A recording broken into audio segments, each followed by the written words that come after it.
সাল থেকে এর প্রক্রিয়াটি করতে আরো অনেক বছর আগে থেকে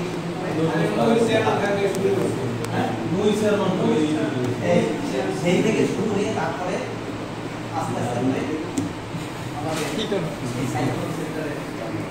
তৈরি করেছিল, যাদের কারণে আমি পড়তে পেরেছি এখানে। এবং তারপরে ধন্যবাদ জানাই এই বিদ্যাপীঠের জায়গা যারা দান করেছে, হয়তো কেউ জীবিত আছে, কেউ জীবিত নাই, তাদেরকে আমি আমার অন্তরের অন্তঃস্থল থেকে ধন্যবাদ জানাই এস এম মহিদুল ইসলাম মোহিত, সাবেক উপজেলা চেয়ারম্যান। তাকে ধন্যবাদ জানাই এই কারণে, তার উপজেলা চেয়ারম্যান থাকা অবস্থায় এই বিদ্যালয়টি স্যাংশন করা হয় এবং মূল ভূমিকাটা ছিল মিঠুন হালদার, যার কারণে আজকে এই বিদ্যালয়টি এখানে এই সাইক্লোন সেন্টারটি হয়েছে।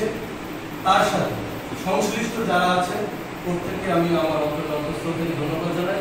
শুধু সেনা, এই যারা আশেপাশে বাইরের গ্রামে আছেন সবারই সহযোগিতা আছে কম বেশি।